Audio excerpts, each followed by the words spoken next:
Hello folks, welcome back to our recorded lectures for HI121. This is Water in the Desert, the Garamantes of the Sahara. Pardon me. So one of the resolutions I made a number of years ago in this class was to include more material about Africa, as that was one of the regions where I was rather lacking to begin with. And the Garamantes are fascinating for a number of reasons. Their relationship with Rome raises some interesting issues about colonialism and the nature of frontiers. Their existence as a complex society in such a dramatic and extreme landscape is fascinating from the perspective of environmental history. And they have been, until fairly recently, a mystery, which is just irresistible, really. So a little bit about what we know of them from the historical tradition first. There is a key quote from Herodotus that I'm going to share with you. Further inland towards the south, in the part of Libya where wild beasts are found, live the Garamantes, who avoid all intercourse with men, possess no weapons of war, and do not know how to defend themselves. Looking at this, imagine for a moment, do you think Herodotus ever actually met a Garamante? Or met anyone who had actually met a Garamante? Not really. Like the Phoenicians, we don't know what they actually called themselves. The Garamantes are as a name that the Greeks gave to them. Now, Herodotus goes on to say some fairly wild things. He talks about them practicing both agriculture and pastoralism, which is fine, but he also claims that they raised cattle that grazed backwards, because the cattle's horns curved forwards. So if they tried to graze forward, their horns would get stuck in the ground. Yeah. He also said that the Garamantes had 4-horse chariots that they used to chase Ethiopians who lived in caves and ate snakes and lizards. Again, chances that Herodotus was doing anything but speaking on the basis of rumor, next to nil. Roman writers were very unfriendly towards them, mostly because the Garamantes tended not to be very friendly towards Rome. They are interpreted not as a state resisting the infiltration and invasion of Rome, but as nomads who just didn't like civilizing powers and, were jerks towards sedentary people just for the hell of it. This is actually a real problem with sources from sedentary civilizations. When they're talking about nomads, they simply see them as less civilized, and that bias really affects how they are portrayed. This is something we're going to come back to numerous times over the course of the term. Many classical writers simply pull out old tropes about nomads without considering the individuality or unique traits of any such group. And of course, this is all further complicated with the Garamantes because they're not actually nomadic. The fact that the Romans saw them as such is part of the problem. They weren't looking closely enough because they had no reason to. You honestly get some goofy and biased stuff from some Roman writers in particular. Silenus, who wrote on geography in the 3rd century CE, claims that they didn't practice marriage. His argument is that men of the Garamantes held women in common so that, quote, only the mothers recognize their sons. The honorable title of father cannot be applied to anyone. He sees this as moral degeneracy and sexual depravity. The family, as the Romans knew it, could not exist in that sort of situation. So obviously the Garamantes are depraved and primitive. Now, what were they really? Surprise! They appear to have been a mercantile empire of the Sahara that dominated the area for centuries. Their state seems to have survived for about 1,000 years. Their culture was based on the exploitation of a subterranean water extraction system, which we'll talk about in more detail in a few minutes. They appear to have been a confederacy ruled by kings, quite cohesive internally from what little information we have, with many diplomatic connections to other Berber tribes. They had at least 8 large towns and many lesser settlements. Their capital was at Garama, known today as the Garama Oasis, with a population of about 4,000 in the town itself and 6,000 in the immediate suburban area. This is probably striking you as not very big, and it's not. But again, it's in the middle of the Sahara Desert. What they can do in terms of agriculture is damn near miraculous. They cannot support a town of 50,000 people or anything like that. Now, they were a slave-owning society, which gave their economy additional capacity and which was particularly important, we think, for the construction and maintenance of their water system. That would not have been work that would have been popular for the Garamantes themselves because it would have been very labor-intensive. One of the more interesting forms of evidence that we have are the petroglyphs that we find at their archaeological sites. They do suggest a warrior culture. Adult male warriors are depicted as hunting slaves to work on the water system and in other industries. They are shown as using cavalry, chariots, and camels. Now, the kingdom at its greatest extent may have covered as much as 70,000 square miles. They were a major trading power. They acted as middlemen between North African and sub-Saharan markets. They were also a mining society. 800 miles from Garama, the Tibesti Mountains were extremely rich in valuable minerals. And they're a perfect example of just how seriously our reliance on classical sources tends to affect our assessment of non-Greco-Roman societies in the same period. This is, again, a serious problem of proto-history. And just to remind you what proto-history means, this is distinct from prehistory, because prehistory is where we have no writing. History is where we have loads of writing. Proto-history is where we have some writing, but not writing from the society that you're looking at, writing that's done by outsiders. So you cannot understand a society from its own internal perspectives. So what I'm going to try and do over the next little bit is demystify the Garamantes so that you can appreciate them and their achievements. And we can thank archaeology for our ability to do so. Before we start looking at the water system, however, just a little bit about the military history of this state. So as Rome started to push their African frontier inland, they came into conflict first of all with client tribes of the Garamantes, and then with the Garamantes themselves. Now, after a major uprising amongst the Saharan tribes, the Romans launched a punitive expedition at the end of the 1st century BCE under Balbus. It was fairly successful. The Garamantes hadn't actually anticipated being marched on all the way from the coast, and even their capital was captured. Still, this doesn't stop them from raiding. It's a part of their culture. And the Roman frontier in North Africa is, hardly a definitive thing. It's very porous. Now, friction starts again between the two states in 17 CE during the rebellion of Tacfarinas, which they joined. And we'll actually talk a little bit more about Tacfarinas at another lecture. He's quite interesting. But when the rebellion falls apart, the Garamantes quite quickly sue for peace.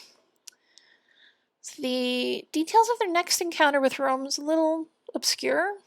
Apparently they accidentally stumbled into some factional fighting within Roman North Africa. They picked the wrong side. They supported the city of Oi, which is Tripoli, against Leptis Magna around 69 CE, and got a great deal of adverse attention for that. So, for instance, Tacitus writes about them and claims they were an ungovernable group, a wild race incessantly occupied in robbing their neighbors. The Roman proconsul of the time pursued them into the Sahara. They tried to fill in the wells along the main route to keep him from following, but he found a new way through the desert and hit them at home. So it's weird that they didn't know about this route, but they did quickly settle with Rome again, and this time seems to have been fairly permanent. They signed a foedus, a formal treaty. In about 100 CE, we know they seem to have collaborated with Rome in a southern expedition. Likely, again, didn't stop their raiding entirely. The relationship between Rome and the desert tribes was never entirely settled. And specifically what the origin of the Fargara system was. Now, when the first European travelers visited the area, they noticed the shafts, and it was actually fairly easy to do that because the shafts had heaps of dirt or rock, spoil heaps from where they were dug out. The locals claimed that they had been built by the Rumi, and by that they meant Christian or pre-Islamic people. They didn't know what they were for. Some of the early scholars who looked into them realized what they were and thought they had to have been built during the Islamic period, because of course the tech had to have been imported from the Islamic world. And others said, no, it's a Roman import because you see similar use of such systems in Roman Syria and in Algeria.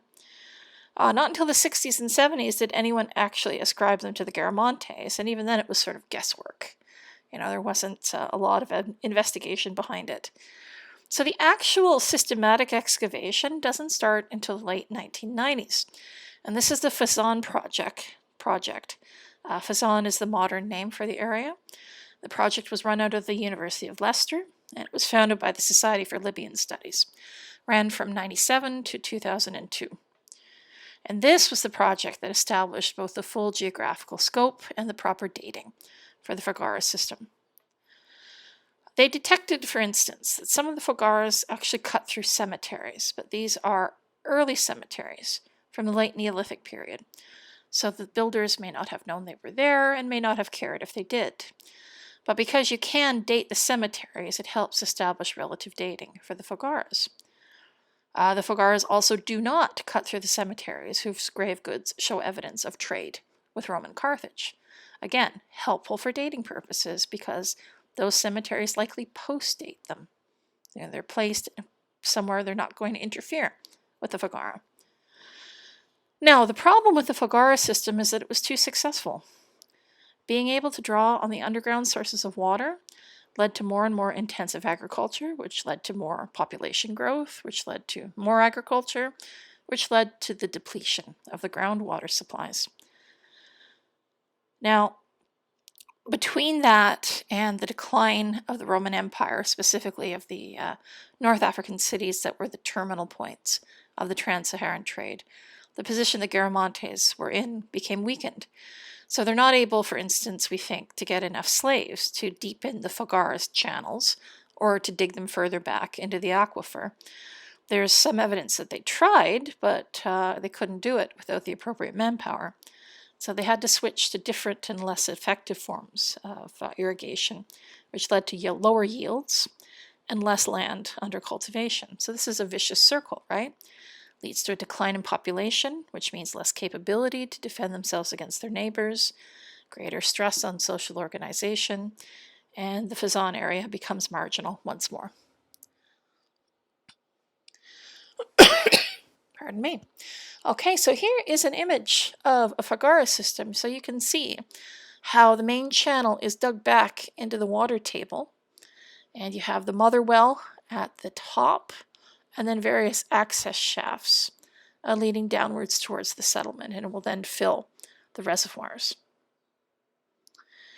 That's an overhead view below that kind of got cut off, but it gives you a sense of what it looked like. Okay, so the capital, Garama, appears to have been founded around 400 BCE. The initial buildings were of mud brick. And the classic Garamantian phase, as it's called, we see temples and other public buildings being made out of stone, including some elite houses. The town was at the center of the valley, surrounded by smaller hamlets. It's important to acknowledge that Garamantian civilization is not just limited to the valleys themselves. There are other wadis and oases on the desert caravan routes. There are some landmarks. I'll show you an image shortly of the Hatia pyramids.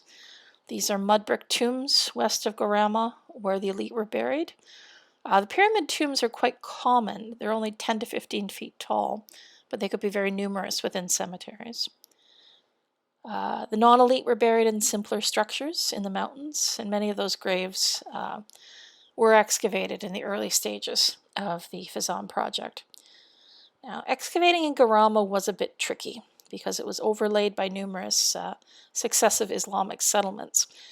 We know the town was fortified, for instance, in the Islamic period, and that they built on previous fortifications. Now, archaeologists do debate over whether Garama and the other major center that's been found, Qasr al-Sharaba, were actually urban because they were both small in size and population, especially compared to the Roman cities on the coast. But again, any city in this environment is going to be constrained by its water supply. They couldn't grow to a large size because the population could not be maintained. Now, it's important to note that the evidence exists for Garama and Qasr al-Sharaba being centers of trade. There are a lot of imported Mediterranean goods that have been found in excavation. Garama in particular seems to have been a major stopover site for caravans. It had large public buildings, including one that, looks like a citadel. So, these are urban traits as well. But really, the only reason that they existed was that outside investment was sufficient to need a center, to need something that had functions that went beyond farming. Otherwise, there just would not have been a reason to sustain cities in this kind of environment. So let's talk a little bit about trade. The Garamantes were probably most famous in the Roman sources for their salt. They traded salt with the coastal peoples in return for their goods. The Fogara system was very good at creating salt because the groundwater was particularly rich with minerals. Salt was a very valuable commodity for Rome. They needed it to help reduce the perishability of the food that it fed its military. And salt is part of the Roman soldier's basic ration for seasoning purposes. So having a stable source was much appreciated. We also think the Garamantes exported salt to the Sudan in return for gold. There's some evidence that the Garamantes might have supplied the Roman military with fruit that was used to supplement the soldiers' diets in North Africa. It's the behen or ben nut fruit, but we know it today as something from which a specific oil is extracted, the moringa tree. Some of you may use cosmetics that contain moringa oil. The current consensus is that they also traded for slaves, skins, and ivory from sub-Saharan Africa. This allowed the Garamantes to pass such goods along to the north and bring in Roman pottery and glass. Now, there's been a lot of debate over the slave trade for obvious reasons. The narrative, traditionally, was that the trans-Saharan slave trade of the Islamic period was an innovation, that it was new in the Islamic period. And this ignored the existence of evidence for such a trade in Roman art and sculpture. People would say, oh, yeah, okay, but, this is just the result of Roman military campaigns in East Africa. But, really, guys, it's okay. Africa existed, and Africans traveled for many reasons in the ancient period. The existence of the Garamantes and their trade networks essentially broadened the picture to something a little bit more realistic. Now, even more recently, there was some doubt that the trans-Saharan trade existed at all. Remember how recently the systematic excavations have already happened. But some of the last excavation work done before the situation in Libya became too difficult to continue turned up huge amounts of imported Roman material. So, for instance, something that were well known in the Roman sources for trading was a stone that they called, the Romans called the carbuncle. But when you combine the evidence we have with the evidence for an ongoing relationship, I buy the current consensus, basically. All right, so as I've mentioned a couple of times, excavations have essentially come to a halt. This is due to the Libyan civil wars. Now, during NATO's air war against Gaddafi, several of the archaeologists from the Fizan project were involved by supplying coordinates for archaeological sites to try and make sure they weren't bombed